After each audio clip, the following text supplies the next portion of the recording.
It's time to mind your business with me, Jamillah Lodge. Tune in to find out how to mind your business with BEDC, special guest entrepreneurs, industry experts, and more. Brought to you by BEDC. Bermuda Business starts here.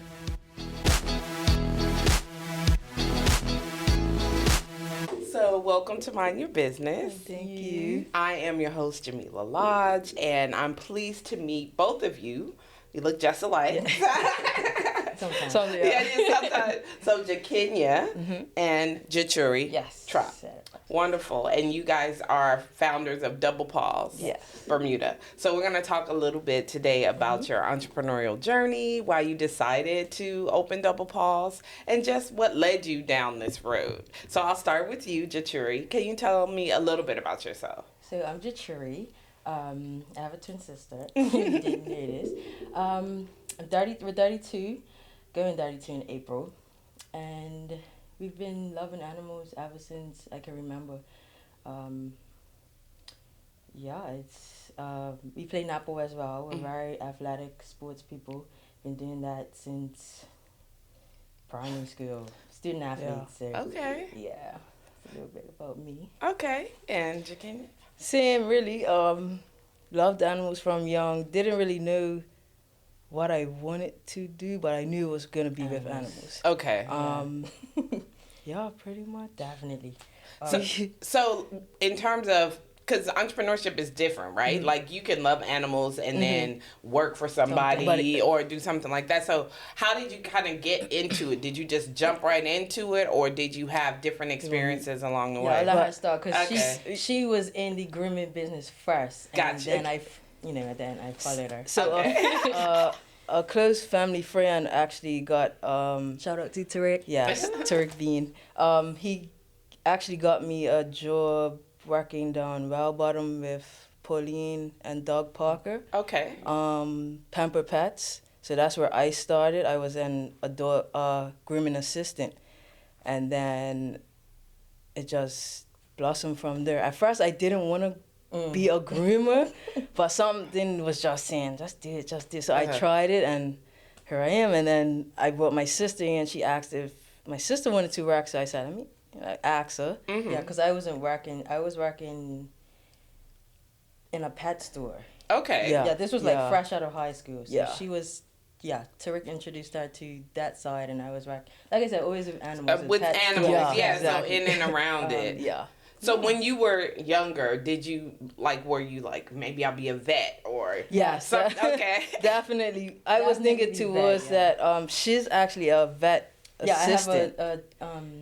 I have a diploma in vet nursing. Okay. So I was working at Bermuda Vets for a couple of years. Yeah, that's the thing. We've been working different jobs, but this job never left us. So we would have a full-time job and then at night go home and groom. So it was like,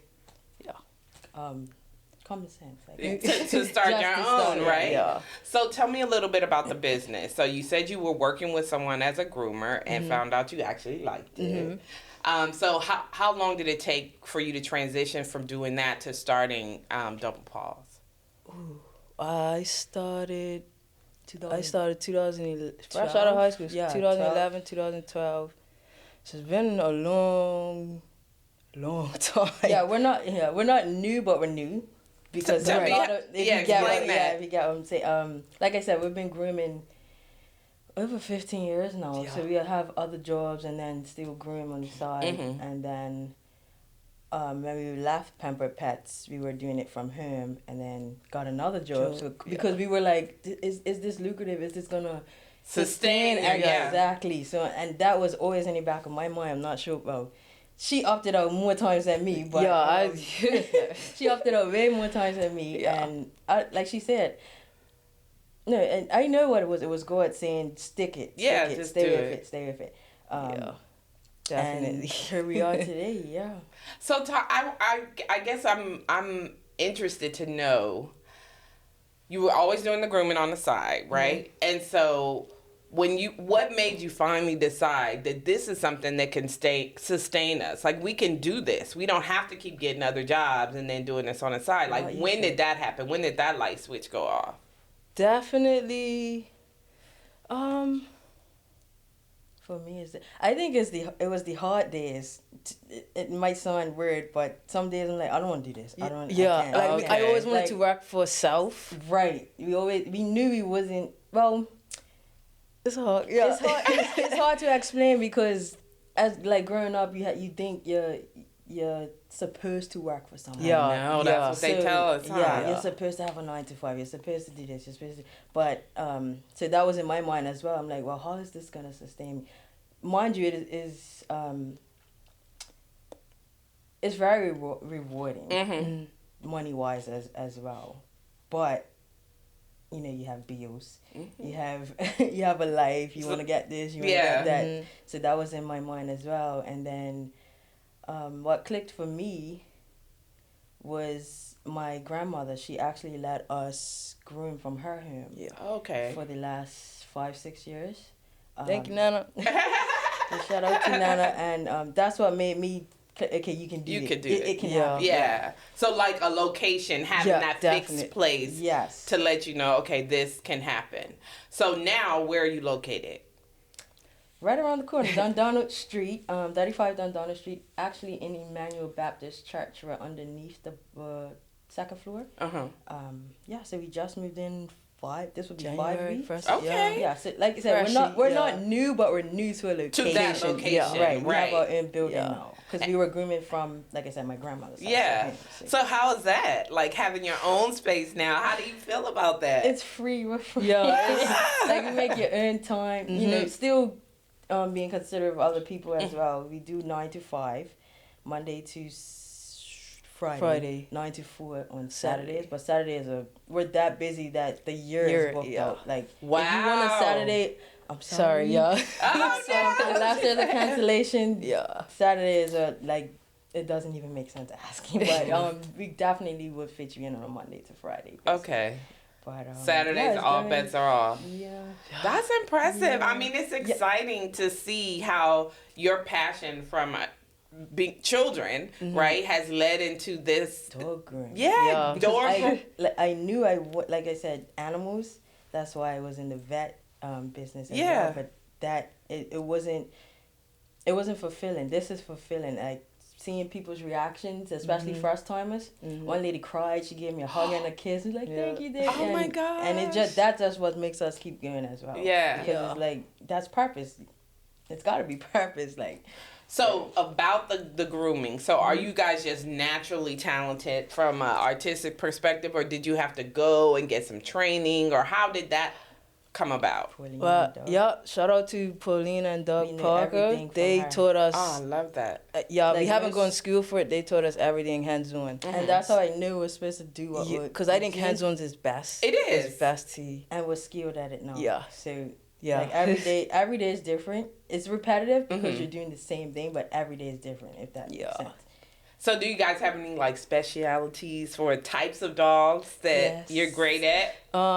Puppy cuts. Yes. Puppy cuts I'm pretty good at, and schnauzer cuts. I'm very good at that. A lot of people come to me with schnauzers. I'm more of a Yorkie, Labradoodle.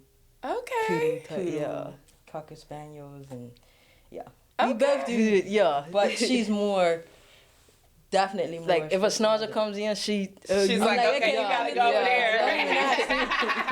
Like here you go, Kenya. So talk to me about partnerships, right? That's a thing, and sometimes there can be challenges. So talk to me about you, because you literally lived in the same womb at one point, right? So how is it working together? Well, we've always had jobs together too. Yeah, it's crazy. She was working at then she came. Then I went to BVS. Then she came. Yeah. Then she went to the smoke shop. Then I went smoke shop, and then now we're back together. Yeah. Now you're on your own thing, right? Exactly. So in terms of like responsibilities and roles, how do you divide that up? Because you're both groomers, so you're both actually creating this beautiful product or service. But how do you divide the other roles, like the business part of it? Is any one of you better at one thing than another? Yeah, I'll say she's more business savvy. Yeah. Like we both have our own clients, so we speak to individual clients. Right, so but that makes it easier. I would say she's more. Yeah, I'm more think about it, then speak it. Yeah. She's more like, let's do this. And I'm like, does that make sense? Yeah. So, okay. I mean, it sounds like everything happened very, like, organically, right? Everything that was supposed to happen happened. So, I'm trying to understand from you in terms of support. I know you mentioned your Nana let you use her space for a while, but what other types of support did you take advantage of to get you to where you are now?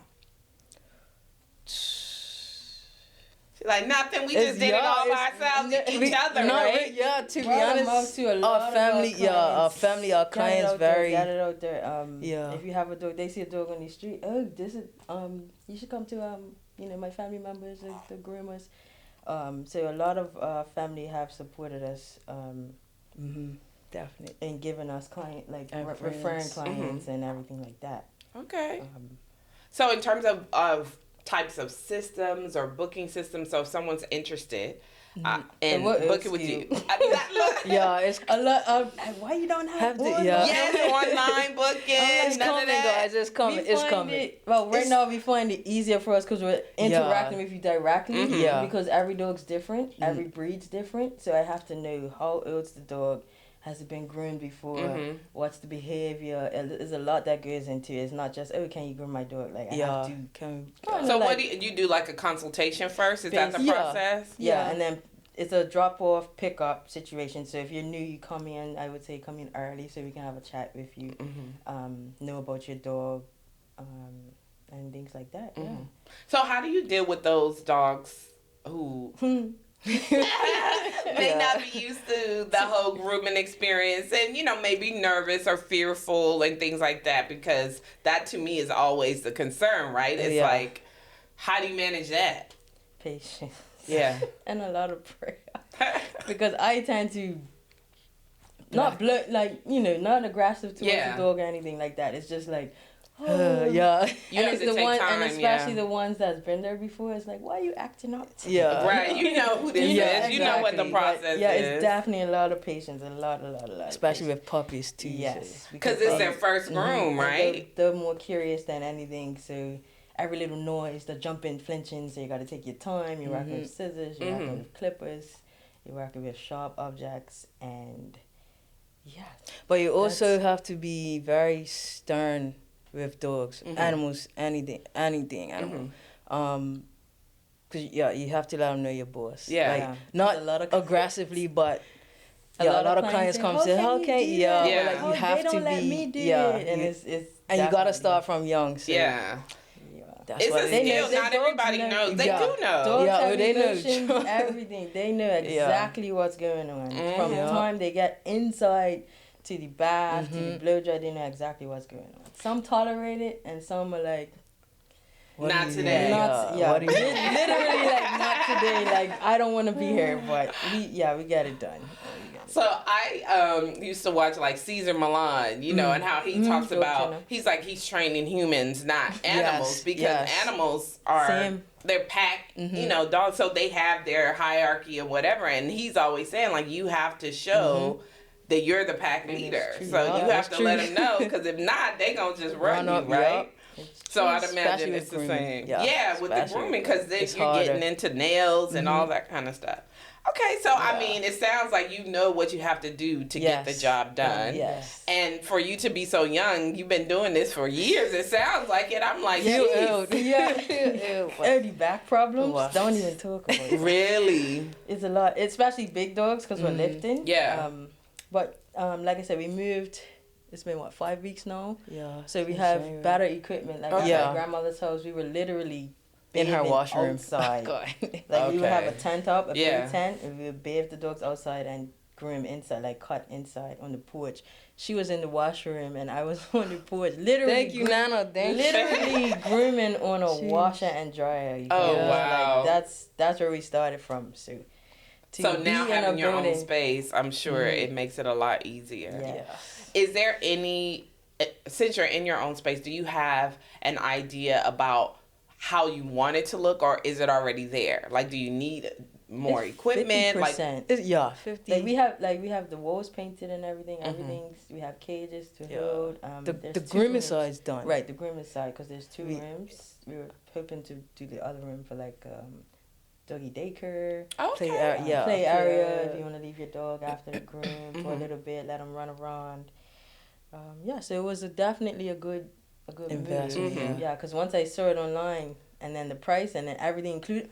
You're like, yes, let me do this. No. I was like, okay. So, it worked out. That's wonderful. Yeah. And I think, if I'm not mistaken, that you guys will be in our economic empowerment zone, right? So, literally around the corner. Yeah, if you are bringing in stuff, like we have duty deferment and things like that, so you can bring the stuff in without having to pay the duty. Yes. So before you leave, we have read up about that, but we just I'll introduce you to yes, please, Dante Hunt, who is the director of the Micro, Small, and Medium Enterprise Unit, and they facilitate all of those things. That's why I'm like, you guys seem like you have done everything yourselves. You've relied on each other. And I think once you get to a certain stage, right, you have your own space. You have to start utilizing things that are in place to assist you, because you want to scale and grow. Like, speaking about scaling and growing, what is your wildest dream? Like, what do you want Double Paws to be? Yes. Well, me, honestly, I see it being like having multiple shops. Okay. Training somebody else to come in and so we don't have to work. Yeah. But as business owners, we're gonna work regardless. Yeah, you probably have your favorite clients because you just enjoy the work. Yeah. So technically, we won't be off, but definitely will free us up because we've been doing it for years now. And so, like you said, you can't do even so like much. Someone coming in and just helping to bathe, because we do everything. We bathe, we dry, we cut. We do everything. See, now you need your own assistants. Right. Yeah. Ha. Yeah. See, more people. We gotta get out of that. We want to not saying to defer people from, helping us, but we're just used to doing everything. Yes. Yeah. So definitely, that would be a great asset for us. So, and it's possible. You just have to think about like when is the right time, how you want to do that, because you do have the facility now where you could probably handle having extra support, right? Yeah. You ain't got to worry about them being on Nana's porch or nothing like that. Yeah, exactly. So about presentation too. Yeah. Yes. And that's the thing. We had people asking to volunteer when we were working. Really? It was crazy. My grandmother's house, and I'm just like, I'm not like, look, I'm not getting, That's Nana's house. Right? It's still her house. But it's working out how it's supposed to. By time. I love to hear it. I mean, it sounds like you're doing exactly what you're supposed to be doing, right? Exactly. And so when you're passionate about something or you're doing something you love, you're never really working a day. That's exactly how we feel. Every day I'm like, but sometimes, sometimes it feels like it's definitely because of the work. Yeah. But it's definitely what we love. We wouldn't trade it. Yeah, I wouldn't trade this job for nothing. Aw, and you don't have to because it's your job. You're running the show now. So in terms of like marketing, and because this is my first time meeting you, I have a Labradoodle. He's an old man. He acts like a puppy, but I want to say 15 years old. Oh, wow. So what's that? Good. In dog years? By 7. 7 it times goes by 7. Yeah. He old, right? He looks like a puppy, though. People be like, oh, he's so cute. I'm like, girl, no. But you know what I mean? I didn't realize that you guys existed. So how do you get your name out outside of word of mouth? Like, do you do social media marketing? Yes, definitely Instagram. Ever since, we've been posting since we've been, before we moved in. But since we moved in, it's just been, like more and more. Instagram, like, we've and definitely Facebook. had the clientele. Like, we were even booked out at my grandmother's house. So it's like, now it's like double. But, and I guess grooming is like, when you get a hairstylist that you like, right? You stick with them. So it's the two of you, and so you're booked out. So you're doing dogs, but how often do you get new clients? Every day. Every day. Okay. Every day. Like, not even exaggerating. Every day. Somebody's Can I get? And I'm booked up until like March, April. On Mondays and okay. Yeah. I'm a little free, but it's getting. Because like I said, it's only two of us, so we do everything. So the average amount of dogs we can do a day without like breaking our back and pushing will be like 5 to 6. Right. So we're literally booked up every day. Right. And especially Saturdays. Whew. Wow. Yeah, it sounds to me like you need some assistance, ma'am. Because I'm like, with you working like that, what does vacation and all that look like? What does downtime look like? Whenever we can. Well, to be honest. Because we make our own schedule. Mondays were normally, Sundays we don't work. Right. Before we were doing Monday to Sunday, but we had to take Tuesday to Saturday. Saturday, yeah. We had Sunday and Monday off. Okay. So now we're getting more clients, so we opted to do the Monday now. Mm-hmm. So if you want, say if I can't fit you in, the Monday's free. Right? So if you can do a Monday, that would be perfect. But yeah, other than that, book right up until April. I love to hear it. Well, so you're really. Yeah, it good. Like if our regulars book up for the year. Yeah, pretty much. Because they have to come free. Every 6 weeks. Every 6 weeks we will recommend. So it's literally once I do this dog, next time I blink, they're coming again. Yeah. So it's very especially if you're a regular, we love our regulars. Yes. Yeah. So let me ask you about the artistic part. So you know how you see sometimes that dogs have colors and stripes and all that. Do you do that? Yep. Mm-hmm. And she's the artist. She can draw. She can look at something and draw it. And so Jahkenya is the artist. I can draw it too. But she's definitely she got that from, I think, my dad's side. Yeah, for sure. But as far as dyeing and coloring, you do that too. Yeah. I was watching, I think it was either YouTube or some reel, and this guy, he makes the dogs look like cheetahs. Dogs by Logan? Yes, I think and maybe somebody else. Yeah, he rocks. It's two guys that based in California. Yeah. Yeah, and I'm like, wow. We're not up to that level yet because they're very, very good. I love watching their stuff. Yeah, but we'll get. Is that something that you would aspire to offer? To offer at some point? But I find in Bermuda not a lot of people like color. You have those ones that are we have that few, want the color. It's funny, they bring us pictures and like, can you make our dog look like this? I'm like, that's a whole different different color. Like, wait a minute. And that's a good question, because how do you manage that, right? Because they come and they're like, surely we try to be as truthful as possible, because I'm like, I'm gonna be honest with you, the dog's not gonna look like that. I can do it, but it wouldn't look exactly like this. It would be definitely good quality and everything, but not the same. Like it's a completely different dog. Like those are the funny claims. I'm like, why are you stressing me out today? Because now I'm gotta stress to make sure that your dog looks okay. That's right. Yeah. But 9 times out of 10, they're perfectly fine with what we come up with if they bring us in a picture. But so, do you have any favorite types of dogs that you like grooming? That are just always chill, never really. Yeah. I think the doodles. The doodles are very calm. Like the miniature cockapoos, not poodles, but poodle crosses. The mix, the mixed breeds, definitely. The worst?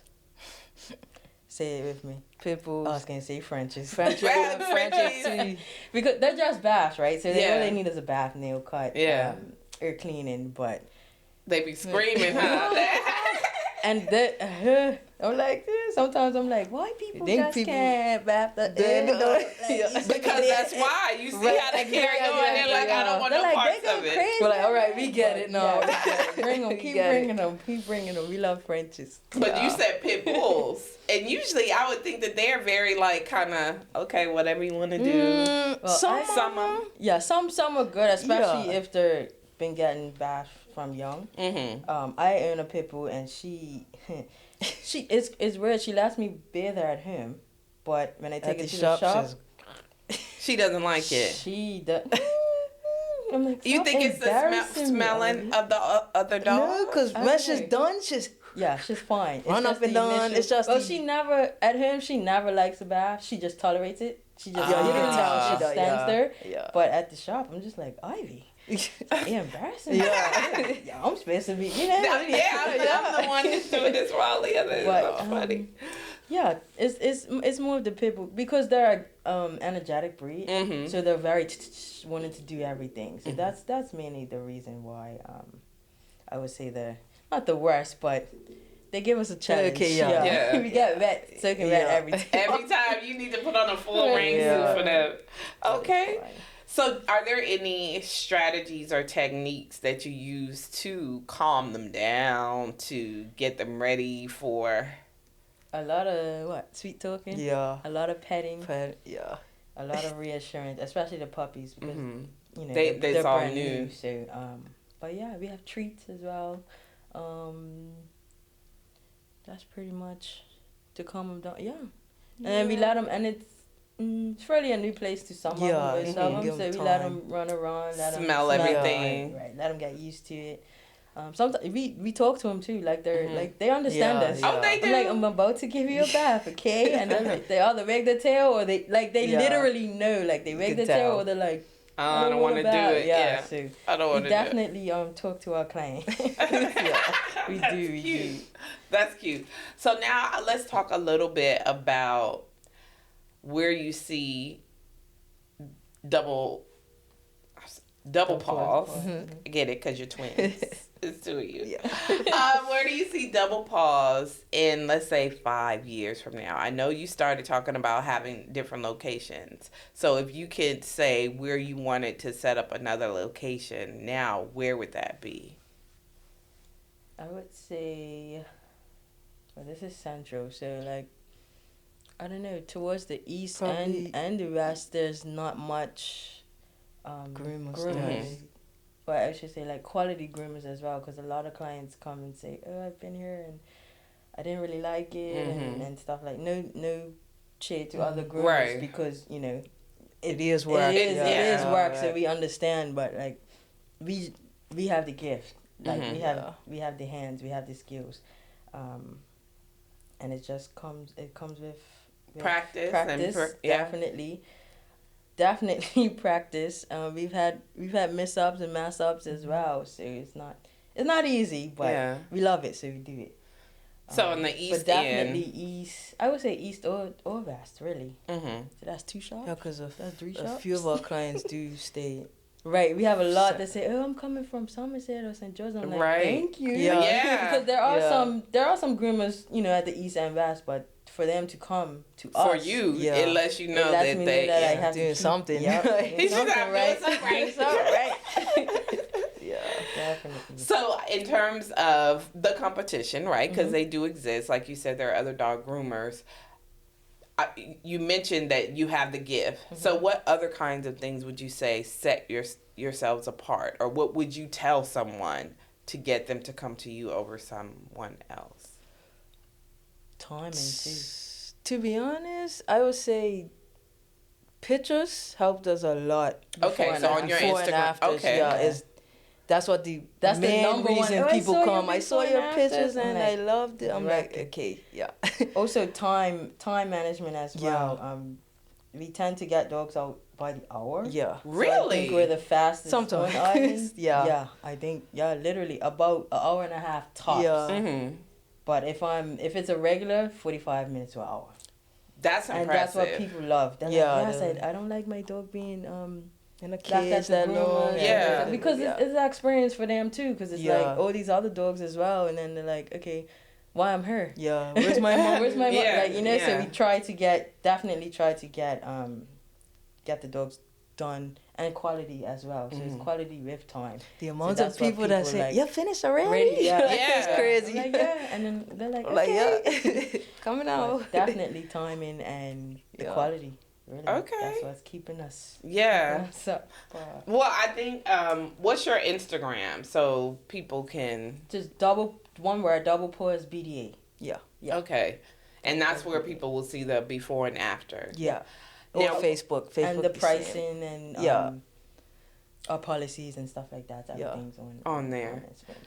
So you mentioned that you have a very manual style business right now, but you, Jahkenya, mentioned that it's coming, so like online booking. So can you talk to me a little bit about what you're going to be implementing, I guess, to make it easier for people to book or see your work? You have a website? No. Okay. Not as of yet. We right do now have a few people, asking about it and telling us. I actually had a client telling us that she actually has an app for it.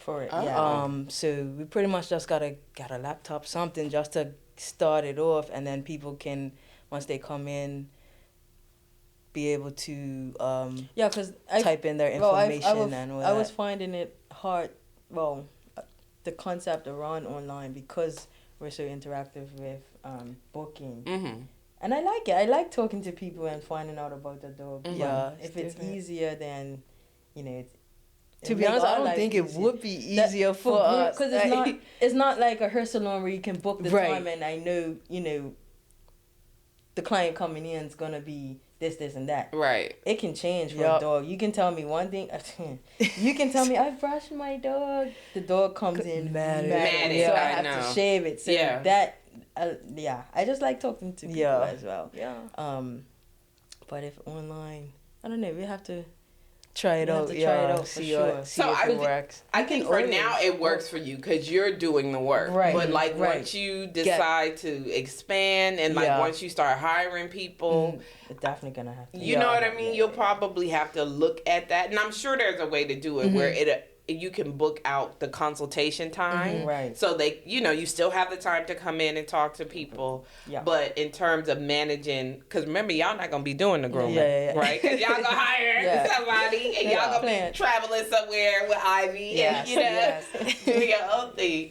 And then having that system in place, I would imagine, will help you to keep an eye on what's going on and still. But I mean, it's been working. This time, it's just a matter of when you're expanding and opening those new locations. Utilizing tools to make the whole process a little bit easier. Yeah. So, believe it or not, we're already at 30 minutes. So let's have fun. I know.